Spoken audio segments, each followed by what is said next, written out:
అబ్రహాముకు దేవుడు 4 రకాలైన ఆశీర్వాదాలు ఇచ్చాడు. దాన్ని 4-fold బ్లెస్సింగ్ అంటారు. నెంబర్ 1, నిన్ను గొప్ప జనముగా చేస్తానన్నాడు.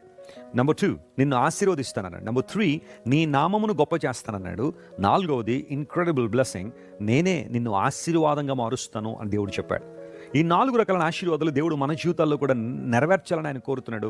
అబ్రహామును దీవించిన దేవుడు, మోషేను దీవించిన దేవుడు, దావీదును దీవించిన దేవుడు, దానియేలును బలపరిచిన దేవుడు నేటికి మన మధ్య సజీవంగా ఉన్నాడు, మనతో ఉన్నాడు, మనలో ఉన్నాడు. నమ్మిన వారి స్తోత్రం చెప్దాం. హల్లెలూయా. ఈ 4 రకాలైన దీవెనలు నువ్వు పొందుకోవాలంటే దేవుడు నిర్ణయించిన స్థలంలో ఉండాలి. ఒకవేళ ఇంతవరకు నీ ఇష్టానుసారం తిరిగేవేమో, నీ ఇష్టానుసారం బ్రతికేవేమో, నీ ఆలోచన ప్రకారం, బంధువుల ఆలోచన ప్రకారం, అవిశ్వాసుల నిర్ణయాల ప్రకారం నువ్వు జీవించావేమో, ఈరోజు మంచి నిర్ణయం తీసుకో. ప్రభువా, నీ చిత్త ప్రకారం, నీ మార్గంలో నీ నామానికి మహిమ తెచ్చినట్లుగా నేను బ్రతుకుతానని నువ్వు నిర్ణయం తీసుకుంటే చాలు. నిన్ను ఆశీర్వదించే బాధ్యత దేవుందే.